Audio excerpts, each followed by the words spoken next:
Alabama has scheduled Missouri for its homecoming game. And you know what? I'm not insulted. I'm frankly honored. And I want to explain why coming up right now on Locked On Mizzou. You are Locked On Mizzou, your daily podcast on the Missouri Tigers. Part of the Locked On Podcast Network. Your team every day.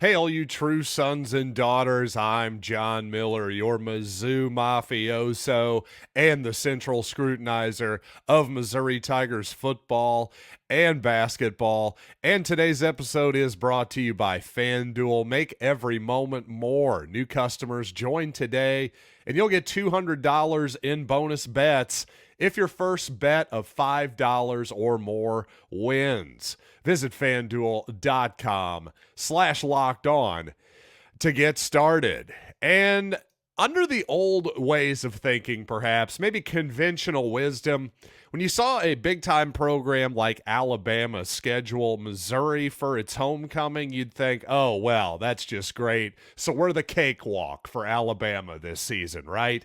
Well, obviously, after last season, I don't think Alabama is going to be looking at Missouri as a cakewalk whatsoever, and I don't think Missouri fans should be insulted by this at all. And don't get me wrong, of course, you always want to win your homecoming game, no question about that.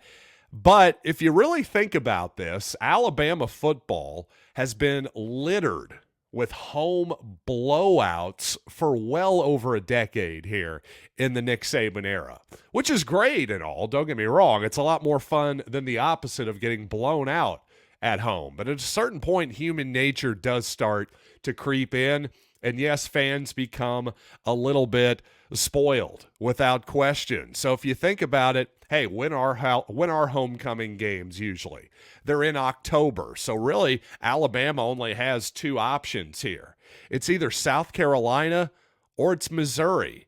And again, maybe you want to actually give your returning alumni a more fun, competitive game to watch than perhaps maybe they've often seen the last few years. Well, if that's the case, as we sit here right now, I think you got to anticipate that Missouri is going to be a better game than South Carolina. So again, if you're sticking it to October, well, then you only really have two options there. And if you're Missouri, heck, you want to put that as a feather in your cap, another something to prove thing inside the locker room. Fine and dandy, but I just think if we're being realistic here, if anything, this is more of a preference that Missouri is the better matchup for homecoming, I would say, than obviously an easier win. If Alabama was looking for an easier win, well, in that case, they'd just pick South Carolina.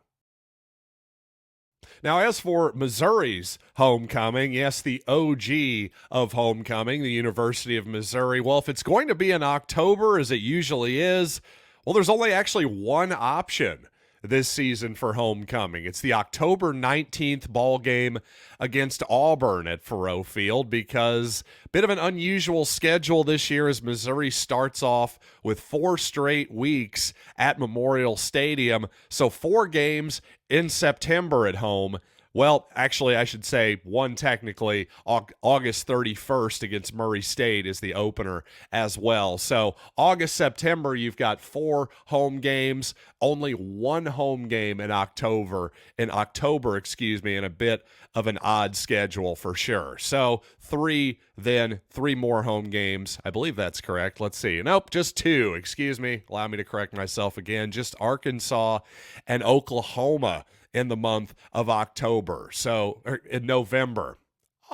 Should I just start this entire podcast over? I'm kidding. I'm not going to, but that was not exactly the best moment just now in the history of Locked On Mizzou. Let me try that again. 2 games in November, ladies and gentlemen. The Oklahoma Sooners and the Arkansas Razorbacks. There we go. I did it. Okay, with that said, let's move on from that segment, because You know what? I'll be honest with you. When it comes to Missouri football right now, we've hit a bit of a dead period. Not exactly a lot of news happening. Tigers still looking for an edge rusher / defensive ends coach after Kevin Peoples followed Blake Baker to LSU. And, of course, Missouri has found Corey Batoon, its new defensive coordinator. But other than that, really, Tigers just looking for that defensive ends coach for the most part. Because when it comes to the recruiting calendar, actually, when it comes to high school recruiting and the transfer portal, I wouldn't expect much to happen here, really, until this spring when the transfer portal opens for a couple weeks from April 16th until April 30th. So really, we're just kind of sitting around and watching some mediocre Missouri basketball at this point. Not a whole lot happening on the Mizzou football side. And by the way, speaking of basketball, kind of a similar story here. Recruiting won't really start back up in earnest again until the portal opens, and that'll be on March 18th. It'll stay open until May 1st for about a month and a half, interestingly opening up before the end of the NCAA tournament. To me, that's one of my big criticisms right now with the entire portal setup. Why would you open the portal before the end of the season? That just doesn't make any sense. The end of your postseasons in terms of the bowl season, the NCAA tournament. Can we give these college coaches any time whatsoever to just focus on the games themselves? Because it just seems like, despite the fact that, yes, we are in a dead period right now, well, guess what? A dead period, it would have been a dead period for Eli Drinkwitz on the field. I bet he would have probably enjoyed the portal more now than he did in December, is my point. So I don't know what we're doing here in terms of the actual schedule with the transfer portal and everything involved with NCAA athletics right now. But to me, at a certain point, you've got to change this schedule or you're just going to see more and more coaches get burnt out of this entire infrastructure. Every once in a while, I run into a Missouri hypothetical that is so good, just outside of my own universe, that I just have to share it with all of you. And in this case, it's from the Power Mizzou mailbag this morning. Jay Loeffler 3737 is the screen name here. He says, would you rather have 25 years of making the college football playoff every year, but never winning the entire thing, or win one national championship, but never making it back? And, that is such a great question, because here's why. I'm definitely inclined to take the title, but this is an excellent hypothetical. I'll just tell you this. I've basically more or less lived the latter experience as a Kansas City Royals fan, because in 2015, when the Royals won the whole thing, that was as good and as satisfying of an experience as certainly as a baseball fan and as a sports fan that I think that you can possibly have. That's just my humble opinion. And while technically I was alive for the 1985 championship, I was 2 years old at the time. Zero memory of it whatsoever. So again, in terms of my experience as a fan, it's not only has it been 25 plus years of never making it back to the playoffs per se, or the playoff, the college football playoff for comparison. I mean, the Royals have been basically just dog doo for my entire life. 100 lost seasons just piling up the past few seasons after never having made it. So the problem is, you lose those bandwagon fans awfully fast, don't you? And the Royals were selling out in 2015. All of those people that had jumped on the bandwagon after years now of losing, well, they're all gone now, completely. And Mizzou football fans have seen those people in past years when Missouri has great seasons and they don't follow it up maybe the next couple years as well as people would have hoped. Those bandwagon fans, I'm telling you, they just disappear awfully quickly.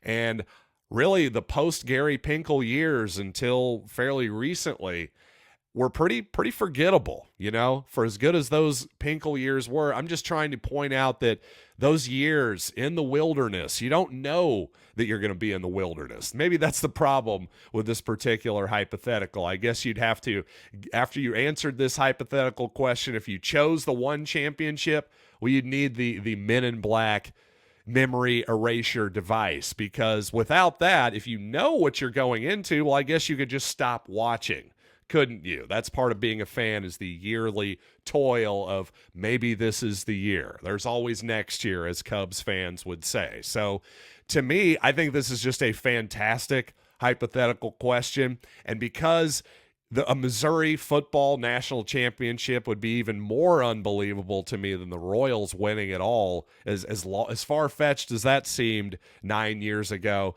This seems even more far-fetched in some ways as a longtime Mizzou football fan.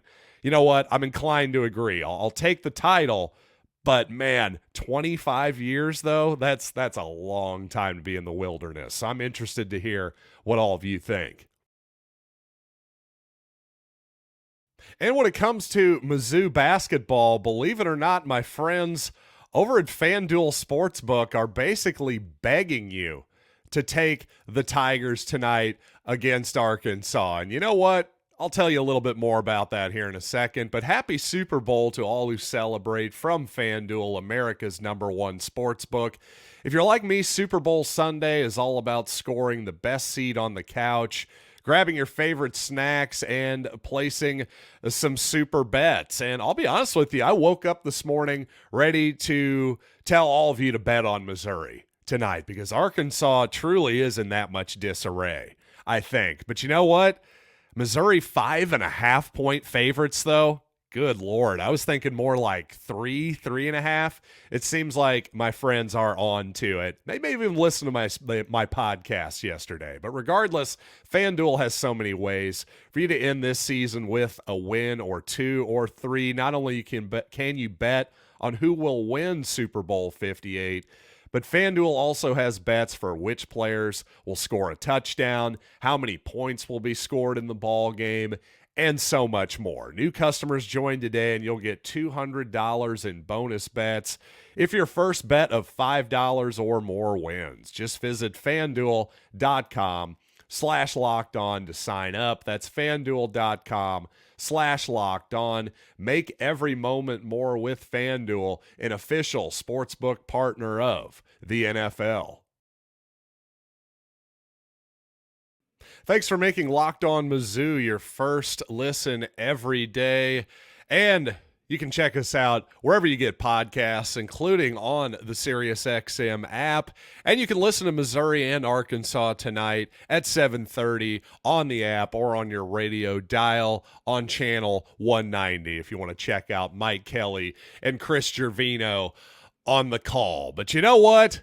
Enough with the negativity, folks. Let's get psyched, baby. Come on. It's Missouri. It's Arkansas. It's two teams with one SEC win in 14 tries. How can you not get excited? You've got a real chance for victory tonight if you're a Missouri fan. As far as I'm concerned, this is the game of the year, baby. The heck with these Hogs.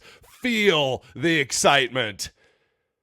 That didn't quite do it for you? Well, okay. How about we can maybe win some money? Now I've got your attention because, again, as I said in my FanDuel read there, I really did wake up this morning thinking, you know what, this is the night to bet on Missouri.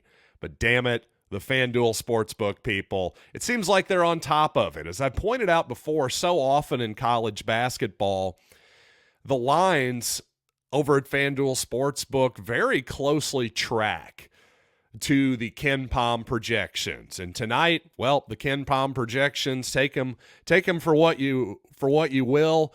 74-71, a Missouri 3-point victory. So normally you'd expect 3.5, maybe even 2.5. I was thinking 3.5, considering Arkansas has definitely got some turmoil at the moment, to put it lightly. No question about that. I'm pretty sure Eric Musselman has a tab open on his browser looking for Zillow for spots in Louisville as we speak. So I get it. I really do. So But for that line to be 5.5, my goodness, they're really begging you to take Arkansas at that point, because on paper, Missouri and Arkansas, that shouldn't be that much of a spread. And for a Missouri team that has not won a game against a real opponent, sorry, Central Arkansas, but you don't really count. Missouri has not won a game since December 3rd against Wichita State, against what you'd call an actual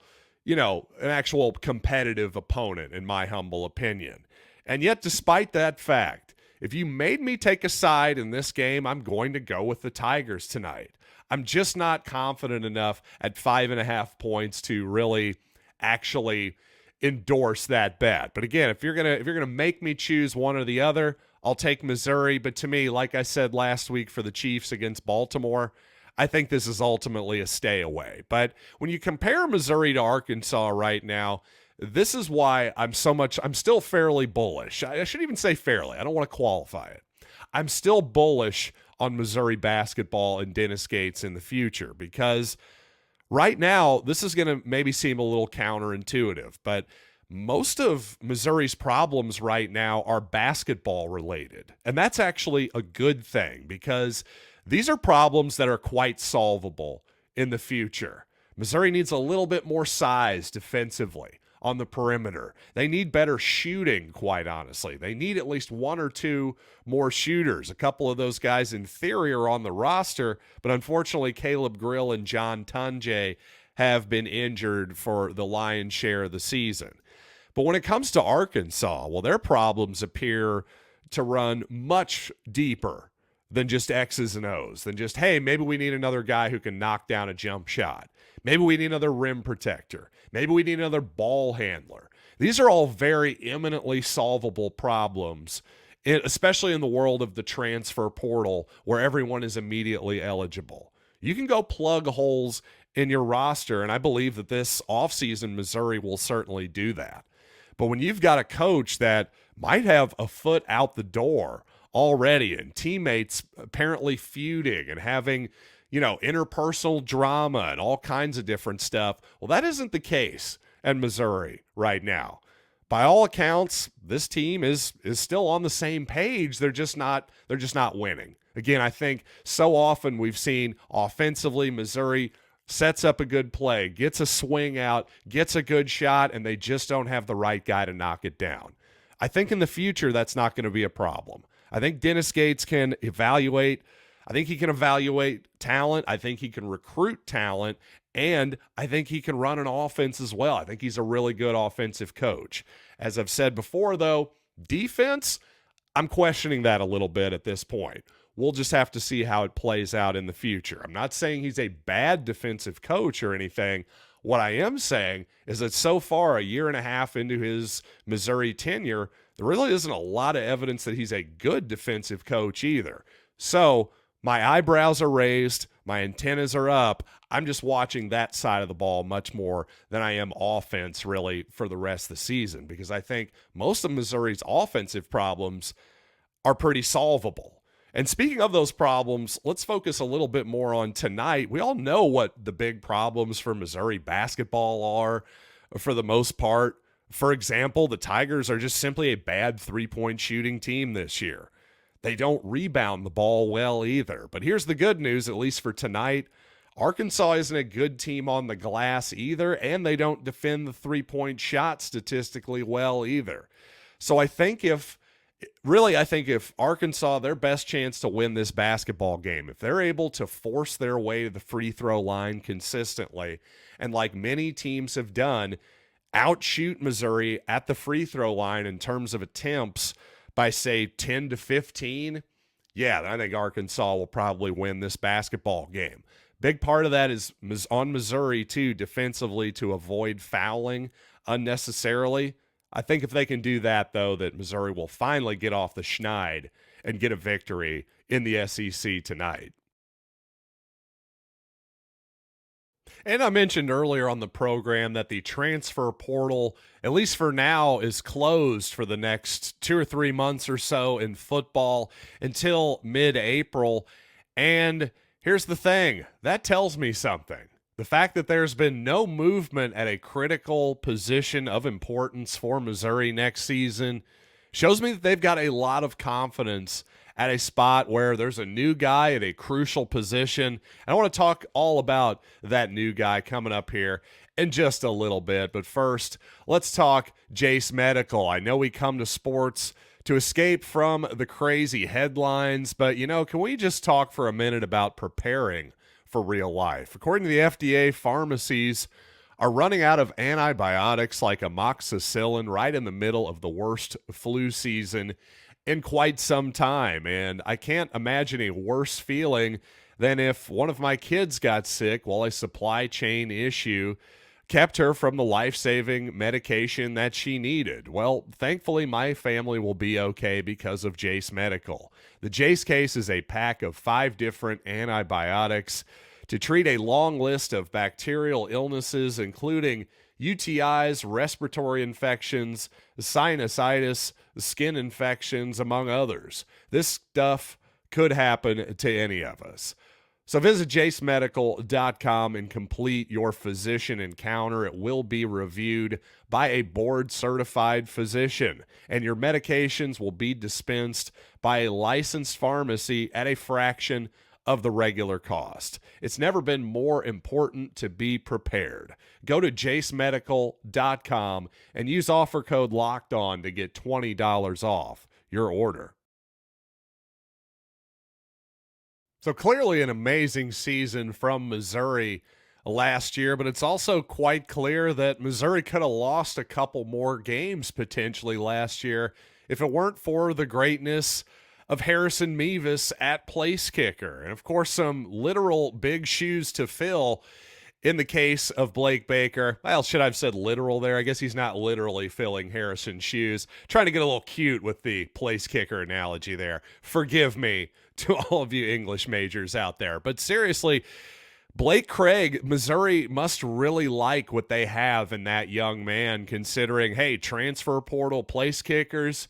Didn't even hear a rumor of that. No ideas of even Missouri sniffing around, have anybody visit or anything like that. So, listen, you wouldn't think that Blake Craig, for instance, would have much to prove in the spring. It's not like quarterback or other positions where your reps are limited in practice.